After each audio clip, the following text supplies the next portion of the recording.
नमस्कार दोस्तों, आज हम सीखने वाले हैं क्लास 10th का जो हमारा मैथ चल रहा है उसकी प्रश्नावली 5.2।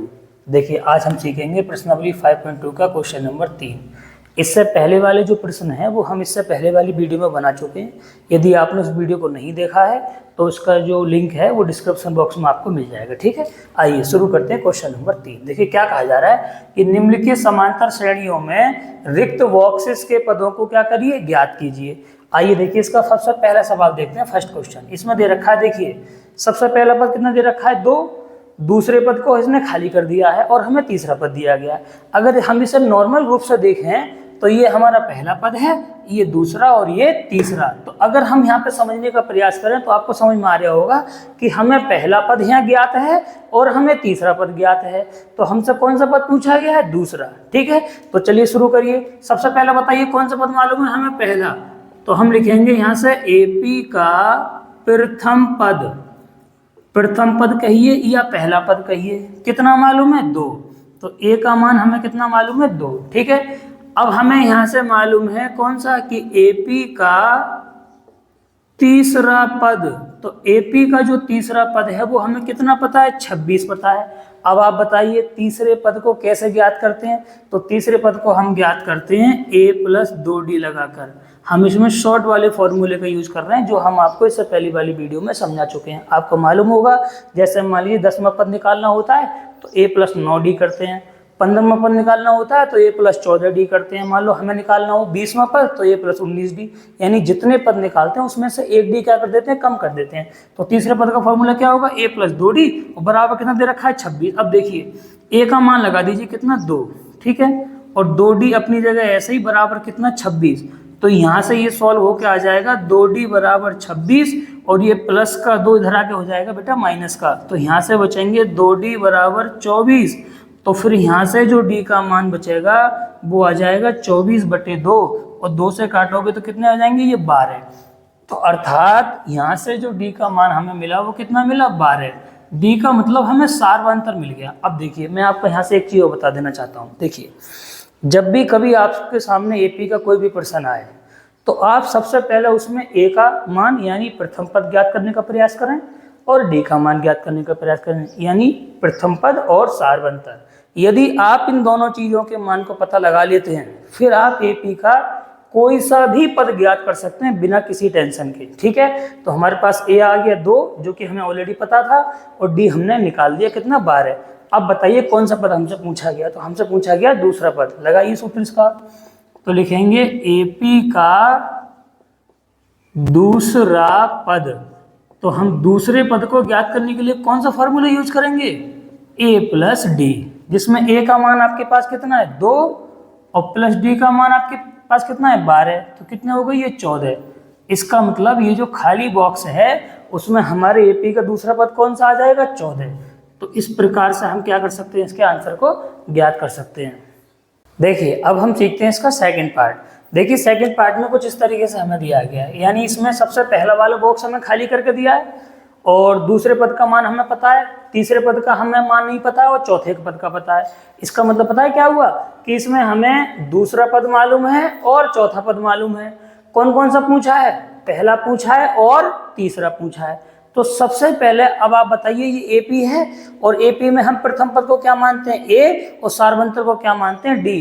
तो देखिए उसी प्रक्रिया से हम दोहराएंगे जैसे हमने अभी इससे पहले किया था। आइए बताइए, तो सबसे पहले ये देखिए कि हमें पद कौन कौन से पता हैं।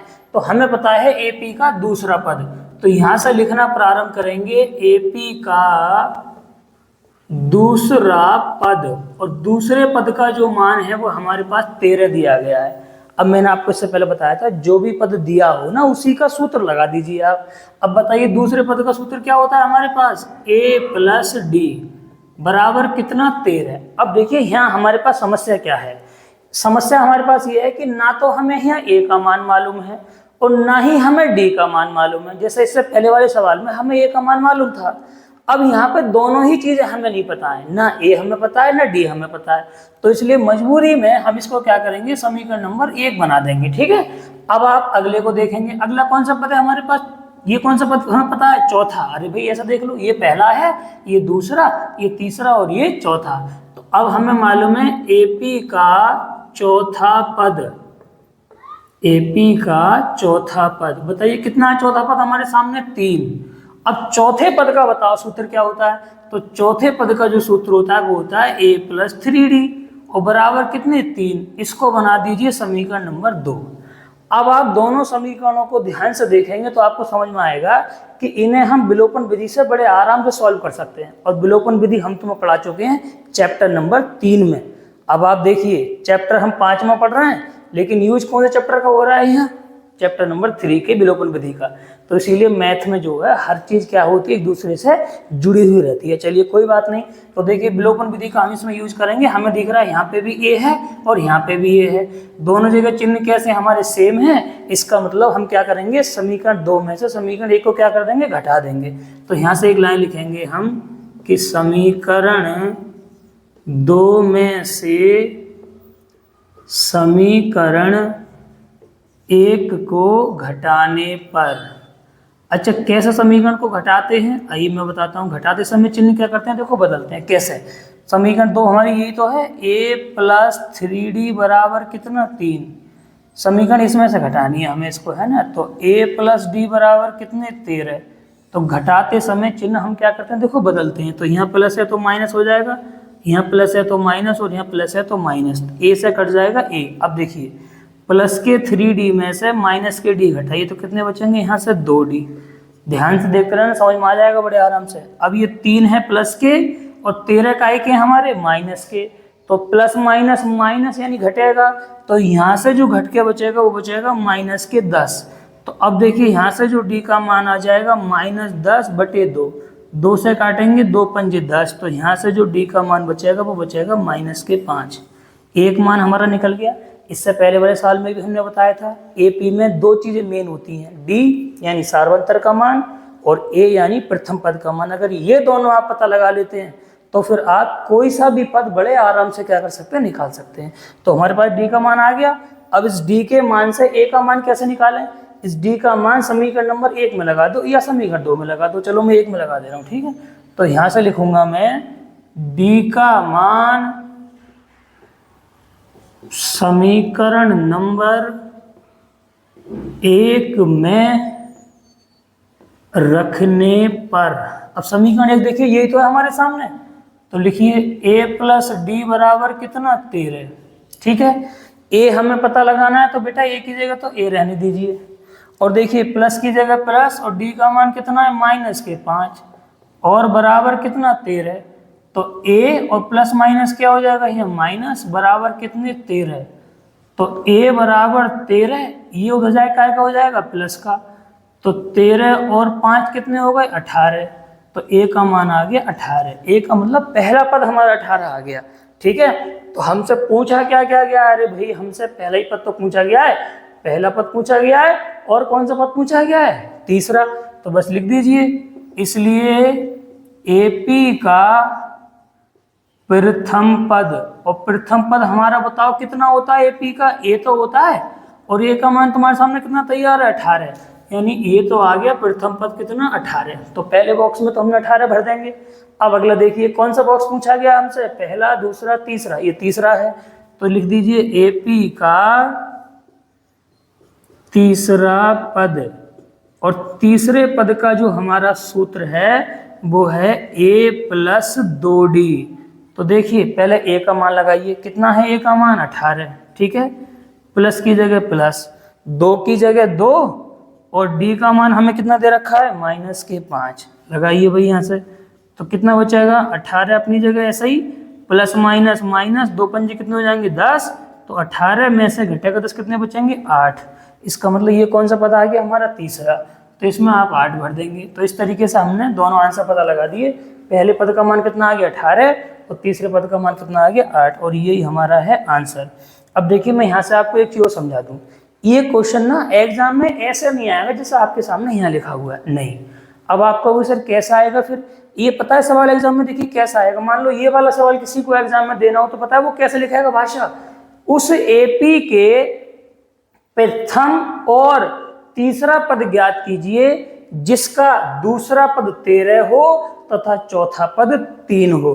या तो सवाल ऐसा आएगा, या पता है कैसा आएगा, यदि किसी एपी का दूसरा पद 13 है और चौथा पद 3 है तो उस एपी का प्रथम पद और तीसरा पद ज्ञात कीजिए। इस तरह से आता है एग्जाम के अंदर सवाल, ठीक है, ना कि इस फॉर्म में जैसे ये हमें यहाँ पे दिया गया है।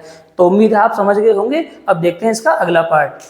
देखिए अब हम देखते हैं इसका थर्ड पार्ट। देखिए थर्ड पार्ट कुछ इस तरह से दिया हुआ है। सबसे पहला पद हमें 5 दे रखा है, दूसरा पद हमसे पूछा गया है और तीसरा पूछा गया है और हमें चौथा पद दे रखा है। तो सबसे पहले जो चीज़ हमें मालूम है उसके हिसाब से देखिए व्यवस्था बनाते हैं। तो ये पहला पद है तो लिखेंगे एपी का प्रथम पद, और प्रथम पद को हम क्या मानते हैं, ए मानते हैं। तो यहाँ से ए का मान हमें कितना पता है, 5 पता है, ठीक है। अब बताइए कौन सा पद मुझे मालूम है, चौथा। तो हम लिखेंगे एपी का चौथा पद कितना दे रखा है, 9 सही 1/2। अब मुझे बताइए चौथे पद का सूत्र क्या होता है। तो चौथे पद का सूत्र होता है a + 3d, क्योंकि एक भी कम कर देते हैं। अच्छा इसको तुम में से कौन कौन ठीक करना जानता है, देखिए मैं बता दूं। ये इन दोनों की तो आप पहले गुणा कर दीजिए, 9 दूनी 18 और ऊपर वाले में जोड़ दीजिए। तो 9 दूनी 18 और 1 19/2, ठीक है। अब a की जगह कितना मान लगा दीजिए, 5। तो यहाँ लगा दिया मैंने 5 प्लस 3d अपनी जगह ऐसा ही 19/2 ऐसे ही। अब आप कहोगे अब की बार तुमने क्यों समीकरण बनाई भाई। देखिए जब a और d में से किसी एक का मान पता होगा तब समीकरण बनाने की जरूरत नहीं पड़ेगी हमें। जब दोनों ही मान गायब हैं, ना a पता है ना d, तो हमें समीकरण बनानी पड़ेगी जैसे हमने इससे पहले वाले बनाए थे, ठीक है। चूंकि है बेटा a का मान देखिए हमें दे रखा है ऑलरेडी 5, इसलिए हमें आप समीकरण बनाने की जरूरत है ही नहीं, लगाइए मान।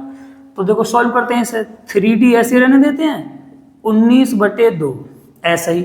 ये प्लस का 5 है, जब ये इधर को आएगा तो किसका हो जाएगा, माइनस का 5। लगे हाथों इसके बटे में 1 मान लो एलसीएम लेने के लिए। तो यहाँ से हो जाएगा 3d = 2, एलसीएम हो जाएगा, क्रॉस मल्टीप्लाई करोगे 19 एकम 19 और ये हो जाएगा 2 पंजे 10। तो देखिए यहाँ से बचेगा 3d = 19 में से 10 घटाइए तो यहाँ से बचेंगे 9 और बचेगा 2। अब देखिए d = 9/2, ये 3 गुणा में लिखा हुआ था, कहाँ पहुँच जाएगा 2 के साथ, यहाँ बटे में। तो 3 से काटेंगे, 3 3 9। तो यहाँ पे देखेंगे ध्यान से, तो हमारा जो d का मान बचा वो कितना बचा, 3 और बटे में 2। तो d का मान आ गया 3/2, ठीक है। अब हमारे पास देखिए दोनों मान आ चुके हैं, a का मान भी आ चुका है और d का मान। अब बताइए आप पूछा क्या है। तो हमसे पूछा है दूसरा पद और तीसरा पद, तो निकालिए। इसलिए एपी का दूसरा पद, और दूसरे पद का जो सूत्र है वो हमारे पास है a + d। a की जगह कौन लगाएंगे हम, 5, और प्लस d की जगह कितना लगाएंगे, 3/2। 5 के बटे में 1 मान लो, यहाँ से 2 एलसीएम आ जाएगा, तो 2 की गुणा होगी 5 में तो 10 हो जाएंगे, और ये प्लस के 3 तो ये हो जाएगा 13/2। तो देखो या तो मैं इसको 13/2 लिखूं तब भी कोई दिक्कत नहीं, या इसको मैं लिख दूं ठीक से करके, तो कितना हो जाएगा, 13/2 का मतलब है 6 सही 1/2। अरे 13/2 का मतलब कितना हो गया, 6 सही 1/2। कैसे देखिए, 2 छिक्के 12 और 1 13/2। तो ये आ गया हमारा कौन सा पद, दूसरा। तो इसमें भर देंगे इसको हम सेकंड वाले में, 6 सही 1/2, ठीक है। अब कौन सा निकालना है बताइए, तीसरा। तो लिखिए यहाँ से एपी का तीसरा पद, और तीसरे पद का जो फॉर्मूला रहेगा वो रहेगा a + 2d। तो देखिए a की जगह बताइए कितना, हमें पहले से पता है 5, ध्यान से देखते रहियो। प्लस की जगह प्लस, 2 की जगह 2, और d का मान भी कितना है हमारा, 3/2। 2 से 2 कट गए तो कितना बचाएगा, 5 और प्लस के 3, तो 5 और 3 कितने हो गए, 8। तो ये आ गया हमारा इसका तीसरा पद। और इसमें हमें यही दोनों पद याद करने थे, कौन सा, दूसरा और तीसरा। तो दोनों का आंसर हमारे सामने आ चुका है। देखिए अब हम सीखते हैं इसका चौथा पार्ट। देखिए चौथे पार्ट में कुछ इस तरीके से हमें दिया गया है। सबसे पहला पद दे रखा है -4, फिर यहाँ दूसरा पद हमें गायब कर रखा है, तीसरा गायब कर रखा है, चौथा, पांचवा, फिर छठा दे रखा है 6। तो सबसे पहले आपको पता ही है, जैसा हम अब तक करते आ रहे हैं। तो सबसे पहले क्या देखेंगे, एपी का प्रथम पद कितना मालूम है, -4, ठीक है। अब कौन सा पद मालूम है, छठा पद। तो एपी का जो 6वां पद है वो कितना दे रखा है, 6। अब 6वें पद का लगा दीजिए सूत्र, तो 6 पर सूत्र क्या होगा, a प्लस 5d बराबर 6। तो देखो एक ही जगह आ जाएगा माइनस के 4 प्लस के 5d ऐसे ही बराबर के 6, तो 5d बराबर 6 और ये जो माइनस वाला 4 हो जाएगा क्या हो जाएगा प्लस का, तो 5d बराबर हो जाएगा 10। तो d का मान बचेगा 10 बटे में 5, 5 से काटोगे 5 दूना 10, तो d का मान आ गया 2। और आपको मैंने पहले ही बता दिया d और a आपके पास आ जाना चाहिए, फिर आप कोई सा भी पद ज्ञात कर सकते हैं जो मर्जी। तो अब देखिए एक एक करके देखो हम सारे पद ज्ञात करेंगे। हमें पद ज्ञात करना है कौन सा, दूसरा। तो हमने लिखा AP का दूसरा पद, तो दूसरा पद कैसे निकालेंगे, a प्लस डी, जिसमें a का मान कितना है आपके सामने -4 और प्लस d का मान कितना है 2, तो यहाँ से हो जाएगा -2। तो ये आ गया हमारा AP का कौन सा पद, दूसरा पद। तो इसमें भर दीजिए -2। अब निकालना है AP का तीसरा पद, और तीसरे पद का सूत्र होगा a प्लस 2d, तो a की जगह -4 प्लस 2 गुणा d की जगह 2, तो यहाँ से हो जाएगा -4 और प्लस 2 दूनी 4, तो कितने बचेंगे 0। तो तीसरा पद कौन आ जाएगा यहाँ से 0। समझ में आ रहा है, बहुत सिंपल है। AP का चौथा पद a प्लस 3d, a की जगह -4 प्लस 3 गुणा d की जगह कितना लगा दिए 2, तो यहाँ से -4 और प्लस 6 कितने बचेंगे 2, तो ये आ गया AP का चौथा पद। अब लगाएंगे AP का पांचवा पद, तो पांचवा पद सूत्र क्या होता है, a प्लस 4d, तो a की जगह -4 प्लस 4 गुणा 2, तो कितना हो जाएगा -4 प्लस 8, तो कितने बचेंगे 4, तो इसमें आ जाएगा ये हमारा 4। तो हमने यहाँ से देखिए दूसरा पद निकाल दिया, तीसरा, चौथा और पांचवा, यही हमसे क्या करेंगे थे, पूछेंगे थे। ठीक है, अगर मान लो ये क्वेश्चन पेपर में आएगा तो पता है कैसा आएगा लिखा हुआ, यदि किसी AP का प्रथम पद -4 तथा छठा पद 6 है तो उस AP का दूसरा, तीसरा और चौथा और पांचवा पद ज्ञात कीजिए। तो इस तरह से आप किसी भी पद का क्या कर सकते हैं, आंसर निकाल सकते हैं। तो ये हो गया हमारा क्वेश्चन नंबर 4 का आंसर। देखिए अब हम देखते हैं इसका पांचवा पार्ट। देखिए पांचवें पार्ट में हमसे इस तरीके से सवाल दिया गया है, इसमें हमें पहला पद पूछा गया है, दूसरा पद पता है, तीसरा पूछा गया है, चौथा पूछा गया है, पांचवा पूछा गया और फिर छठा पद पता है। तो जैसा कि आप जानते हैं सबसे पहले जो हमें पता है उसके बारे में देखिए डिटेल निकालना शुरू करिए। तो हमें पता है AP का दूसरा पद, तो हमने लिख दिया AP का दूसरा पद बराबर कितना पता है हमें 38। अब बताइए दूसरे पद का फॉर्मूला होगा क्या, a प्लस डी बराबर 38। ठीक है, तो हमने बना दिया समीकरण 1। क्यों समीकरण बना दिया, क्योंकि ना तो यहाँ a का मान मालूम है ना d का। जब दोनों के मान ना मालूम हो तो फिर हमें क्या बनानी पड़ती है, समीकरण बनानी पड़ती है। अब कौन सा पता है हमें, देखिए ये पहला है, दूसरा, तीसरा, चौथा, पांचवा, छठा। तो अब हमें पता है AP का छठा पद कितना -22, तो छठे पद का फॉर्मूला क्या होता है, a प्लस 5d बराबर -22।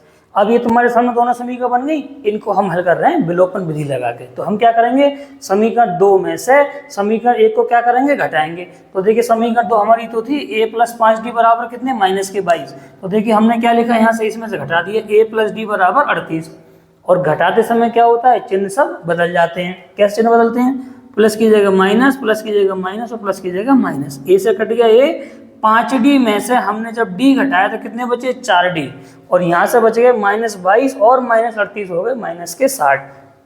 अब ध्यान से देखना यहाँ से, तो d का मान कितना आएगा -60 और बटे में आ जाएंगे 4, 4 से काटा कितना आएंगे 15, तो d का मान आ गया -15। ठीक है, अब ये जो d का मान आया है इसको हम लगाएंगे समीकरण नंबर कौन सी में, 1 में, फिर हमें a का मान मिल जाएगा। तो देखिए वही हमने करा, d का मान समीकरण 1 में रखने पर, समीकरण 1 देखो हमारी तो थी a प्लस डी बराबर 38, तो हमने a की जगह a, प्लस की जगह प्लस और d की जगह कौन -15 बराबर कितने 38। तो a -15 बराबर 38, तो a बराबर 38, ये माइनस का हो जाएगा, हो जाएगा प्लस का, तो 38 और 15 कितने हो गए 53, यानी ये a का मान आ गया और ये d का मान आ गया। और हमने बताया था जब a और d दोनों आ जाएं फिर आप AP का कोई सा भी पद बता सकते हो जो मर्जी। ठीक है, तो हमें कौन सा चाहिए, पहला। तो हमने लिखा AP का प्रथम पद क्या होता है a, और a का मान कितना है 53, तो ये आ गया हमारा पहला पद। तो इसको तो यहाँ भर दीजिए कितना 53। अगला देखो कौन सा पूछा, तीसरा।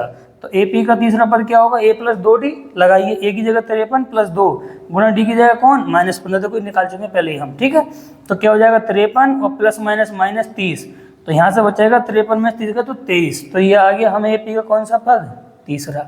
इसको आप यहाँ भर दीजिए। ठीक है, अब हम कौन सा निकालेंगे, AP का चौथा पद। तो चौथा पद होता है a प्लस 3d, तो a की जगह कौन 53 प्लस 3 की जगह 3 और d की जगह कौन -15, तो 53 ऐसे ही प्लस माइनस 15 3 45, 53 में से 15 कितने बचे 8, तो ये आ गया हमारा चौथा पद 8।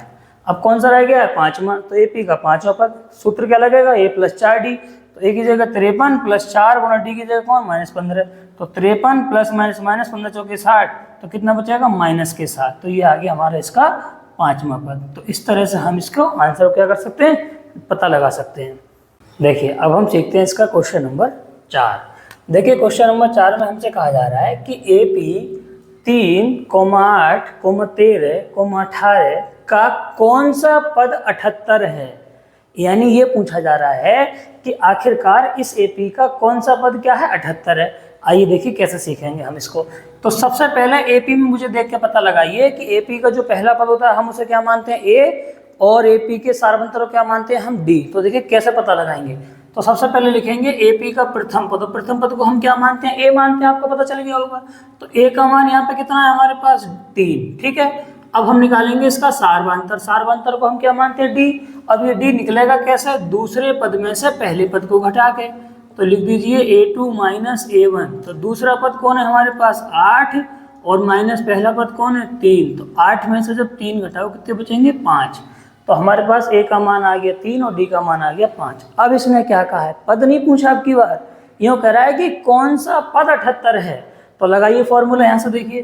तो हम यहाँ सूत्र लगाएंगे, इसलिए AP का nवां पद, AP का nवां पद, और सूत्र होता है AN बराबर A + N - 1 × D। ये है हमारा प्रॉपर फॉर्मूला किसी भी AP का nवां पद निकालने के लिए, ठीक है। अब यहाँ से अगर मान लीजिए पद पूछा होता कि भाई 18वां पद या 20वां पद या 16वां पद, तो हम वो मान n की जगह लगाए थे। लेकिन यहाँ ऐसा नहीं कहा है, यहाँ कहा है कि कौन सा पद 78 है। तो इस 78 को हम लगाएंगे AN की जगह।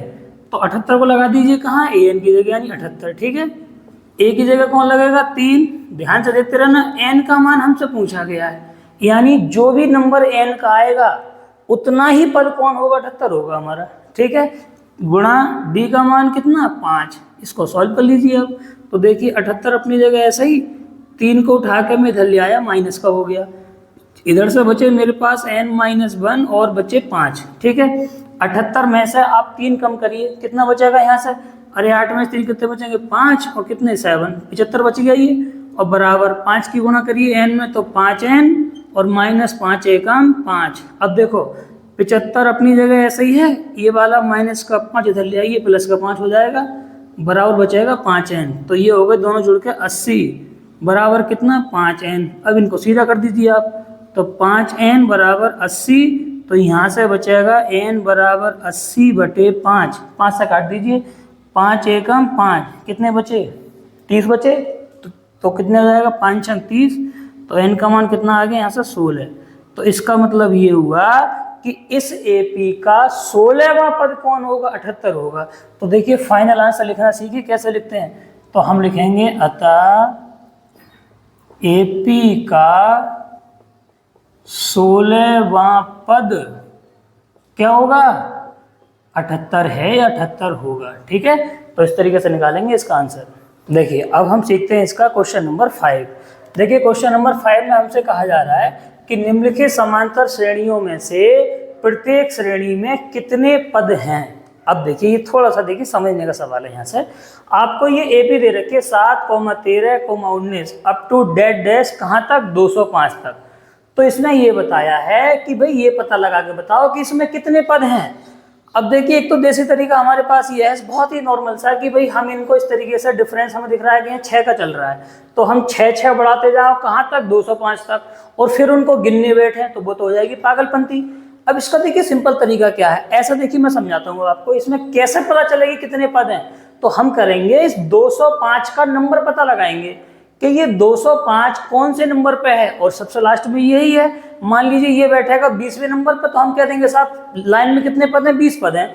अगर ये बैठेगा 30 पर तो 30 बोल देंगे, जितने पे, मतलब कहने का मतलब ये है कि जो नंबर इसका आएगा 205 का उतने ही पद होंगे। देखिए ऐसा समझिए ध्यान से, और एक एग्जाम्पल समझाता हूँ।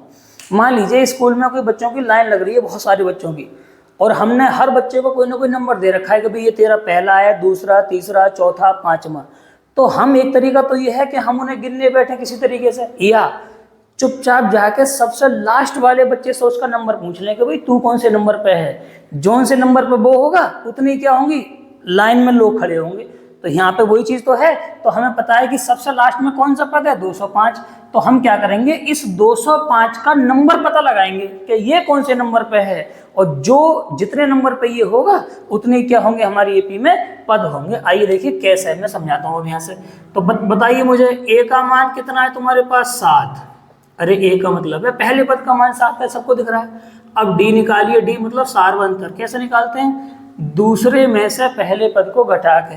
तो दूसरा पद है हमारे पास 13, इसमें से हमने 7 को घटाया तो कितने बचे, 6 बचे हमारे पास। ठीक है, अब हमारे पास ए का मान मालूम है और डी का मान मालूम है।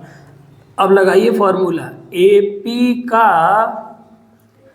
nवां पद और nवें पद का जो सूत्र है वो है an बराबर a plus n minus 1 into D. तो an की जगह कौन लगेगा यहाँ, 205, और a की जगह 7 और प्लस n की जगह n, क्योंकि यही तो हमें नंबर पता लगाना है।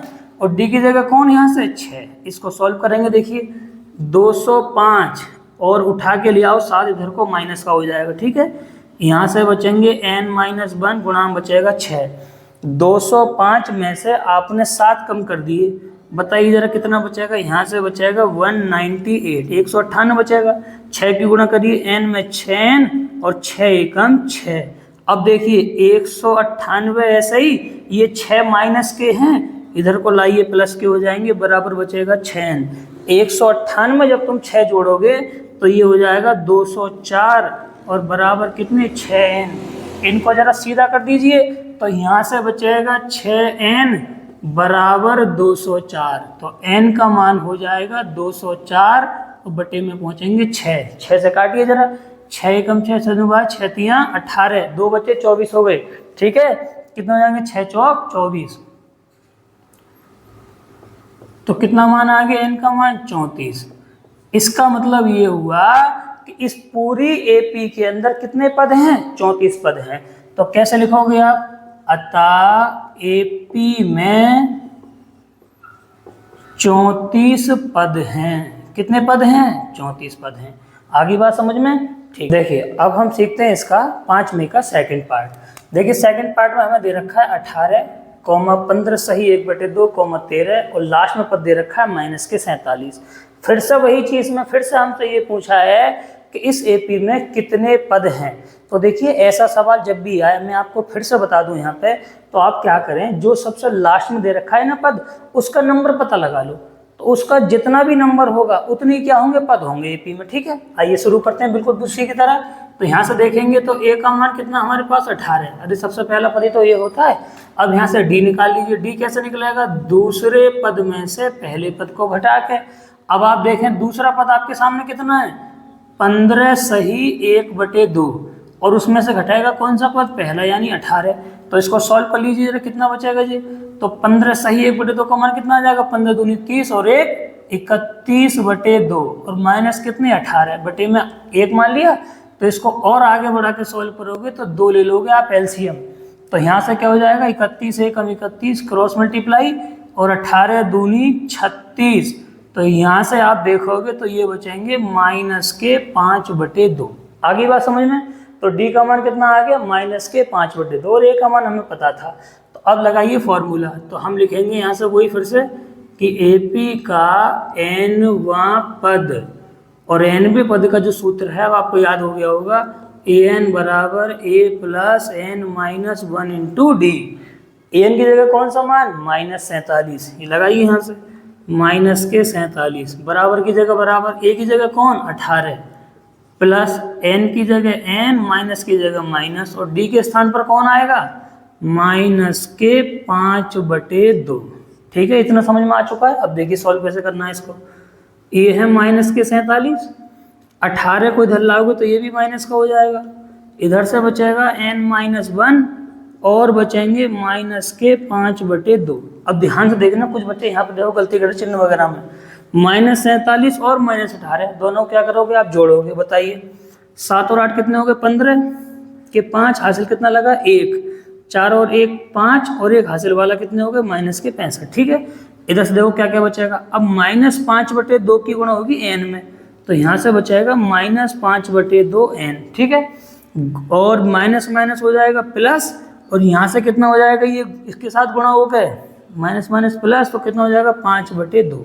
अब देखो फिर से सॉल्व करो, माइनस के 65 अपनी जगह ऐसा ही, प्लस के 5/2 है, इधर को इसको लाओ का आएगा माइनस का 5/2, इधर से बचेगा माइनस के 5/2 और n लगे हाथों बटे में इसके 1 मान लिया मैंने एलसीएम के लिए।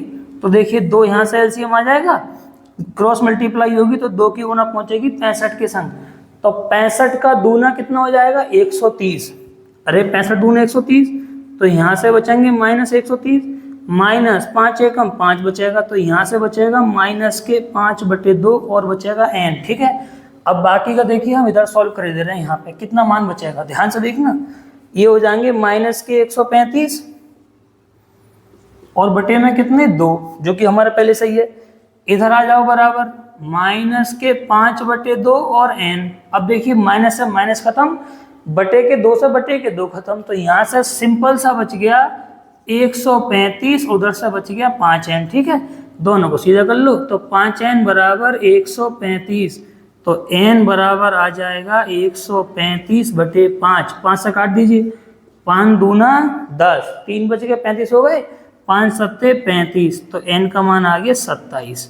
इसका मतलब ये हुआ कि ये जो -47 है वो 27वें नंबर पे है, और जब 27वां पद है तो इसका मतलब इस एपी में कुल पद कितने 27 हैं। तो लिख दो फाइनल आंसर, क्या लिखेंगे, अतः एपी में पदों की संख्या कितनी है 27 है, या एपी में 27 पद हैं, कैसे लिख दो बात है कि, ठीक है।